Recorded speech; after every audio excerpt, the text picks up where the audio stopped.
ఎందుకు అంత ఫ్రస్ట్రేట్ అవుతా ఉన్నావో తెలియట్లేదు. ఒకసారి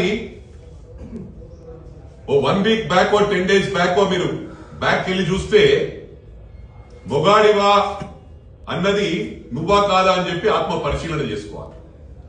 నువ్వు అన్న తర్వాత మన పబ్లిక్ మీటింగ్ లో గౌరవ ముఖ్యమంత్రి గారు మాట్లాడిన విధానానికి ఫ్రస్ట్రేషన్ కి వచ్చావు. అంటే ఇంకా ఫ్యూచర్ లో మా టీఆర్ఎస్ పని బీఆర్ఎస్ పని అయిపోయిందని. It's a fact. 200% BRS TRS పని ఒడిచిపోయిందని చెప్పి కూడా ఈ సందర్భంగా తెలియజేస్తాం. ఒకటి గమనించాల, ఫర్ పాస్ట్ 2 years మేము 2 సంవత్సరాలు పూర్తి చేసుకున్నా ఉన్నాం. ఫస్ట్ డే నుంచి కూడా ఒకటే ప్రోగ్రాం పెట్టుకున్నారు. అయిపోయింది అంటే మీరు పవర్లో లేనిది, పవర్ హంగర్స్ మీరు పవర్లో లేనిది మీరు ఊహించుకోలేకపోతా ఉన్నారు, డైజెస్ట్ చేసుకోలేకపోతా ఉన్నారు. ఒకటి గమనించాలా, మీరేవైతే వాగ్దానాలు ఇచ్చిండ్రో పూర్తి చేసిండ్రా? ఆల్రెడీ 10 years పూర్తి చేసుకున్నారు.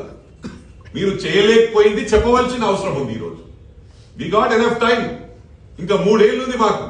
ప్రజలు మ్యాండేట్ ఇచ్చారు. Only 2 years we have completed for kind information. మీరు 10 సంవత్సరాల్లో 5 సంవత్సరాలు ఏది ఇయ్యక ఇక మా ప్రభుత్వం వచ్చినట్టు లేదు అంటే అప్పుడు రైతు బంద్ వేసింది. ఇది గుర్తు చేసుకోవాలి. ఇవన్నీ కూడా పబ్లిక్ ను హైవాష్ చేసిండ్రు. ఏమని? ఇగో దళిత బంధు, ఇగో బీసీ బంధు, ఇగో ఎస్టీ బంధు. ఏ గ్రామంలో పోయినప్పుడు ఇచ్చిండ్రా? ఇక్కడ ఏ గ్రామాలకి ఎక్కడ రాలే. ఒక సిరిసిల్ల కాన్స్టిట్యున్సీకి హుజురాబాద్ లో ఎన్నికల అవసరానికి అక్కడ ఇచ్చింది 100%. అదేవిధంగా గజ్వెల్, అదేవిధంగా సిద్దిపేట.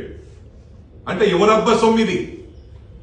పబ్లిక్ ట్యాక్స్ పేయర్స్, ప్రజలందరినీ కూడా సమానంగా చూసే బాధ్యత ప్రభుత్వానికి.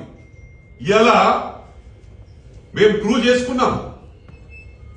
ఈ 2 years పీరియడ్ లో ఏ గ్రామానికి వెళ్ళినా కూడా అన్ని గ్రామాల్లో ఇల్లు ఇవ్వడం జరిగింది. మనం వెళ్దాం, ఎవరెవరు వస్తారో రండి.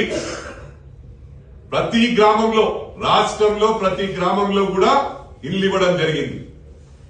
మరొకటి గుర్తు చేయవలసిన అవసరం ఉంది మీకు. 10 సంవత్సరాల్లో ఇంటికి ఏ ఊర్లోనైనా కొత్త కోడలు వస్తే కొత్త కోడలు రేషన్ కార్డులో పేరు పెట్టుకునే పరిస్థితి లేకుండా రేషన్ కార్డ్స్ ఇచ్చిండ్రా 10 years? దళితులకు 3 ఎకరాల భూమి ఇస్తామన్నారు, ఇచ్చిండ్రా?